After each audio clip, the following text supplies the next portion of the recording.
Hello friends, আমি রাশিকা। আজ যাচ্ছি রথ দেখতে বেরোচ্ছি আমি আর মা মিলে, দুজন মিলেই যাব। আর এই রথ দেখতে যাচ্ছি বাড়ি থেকে ডিস্টেন্স বেশি নয়, হেঁটে 10 মিনিটের মতো। আর দেখে মনে হচ্ছে বিকেলবেলা, কিন্তু এখন প্রায় সন্ধ্যে 6:30টার মতো বাজে। আর এসে এখানে একটু ওয়েট করছি। আর এদিকে দেখো, ছোটোবেলায় আমরা যেরকম রথ টানতাম, এখানে কিন্তু অনেক রথ আসে।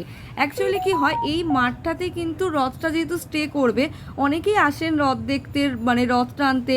তো আমরাও সেরকমই এসেছি। তো আর ভিড়টা কিন্তু এখন অতটা নয়, কিন্তু রথ আসার আগে কিন্তু ভিড়ও বেড়ে যাবে। এই দেখো, আস্তে আস্তে ভিড়টা বাড়ছে। তবে এখানে রথের মেলা বলতে সেরম কিছু বসে না, জিলিপি, তারপর সেই পাঁপড় ভাজা, বাচ্চাদের দু একটা খেলনা, এই রকম। কিন্তু মেন হচ্ছে অ্যাট্রাকশন এই রথ কাছাকাছির মধ্যে। যদিও আমার বাড়ি থেকে মাহেশের রথ খুব একটা দূর সেটা বলবো না, কোনো একবার যাওয়ার অবশ্যই ইচ্ছা আছে। কিন্তু আমার বাড়ির কাছাকাছি বলতে কিন্তু এই রথটাই। মাহেশের রথ একটু দূর, তবে ওখানে তো খুব ভালো রথ হয়। আর এখানেও কিন্তু মানে রথ, মানে যদি কেউ টানতে চায় বা রথ দেখার ইচ্ছে হয়, আমাদের পক্ষে বাড়ির কাছাকাছি বলতে এটা কিন্তু বেশ ভালো। আর প্রত্যেক বছরই মোটামুটি আসা হয়, খুব একটা মিস হয় না।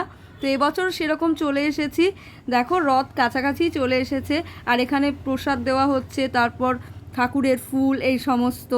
তো আমিও রথের দড়ি অবশ্যই টানতে পেরেছি, প্রসাদও পেয়েছি, ফুলও পাওয়া গেছে। আর একটু তো ভিড় হবেই রথের দিন। এরপর রথ দেখে এবার যাব হচ্ছে বাড়ির দিকে। আর বাড়িতে যাওয়ার সময় নিয়ে যাব হচ্ছে জিলিপি আর পাঁপড়। তো বাড়িতে আছে, পাঁপড় ভাজাটা বাড়িতেই খেয়ে নেবো। আর জিলিপিটা নিয়ে যাব, কারণ জিলিপির আজকে মিষ্টির দোকানে কিন্তু ভীষণ লাইন পড়েছে। যখন এই আসছিলাম তখন দেখলাম। এই দেখো, বাড়িতে চলে এসেছি, জিলিপিও নিয়ে এসেছি, আর সাথে এখন রথের স্পেশাল পাঁপড় ভাজা। এইভাবেই রথটা এবারে কাটলো।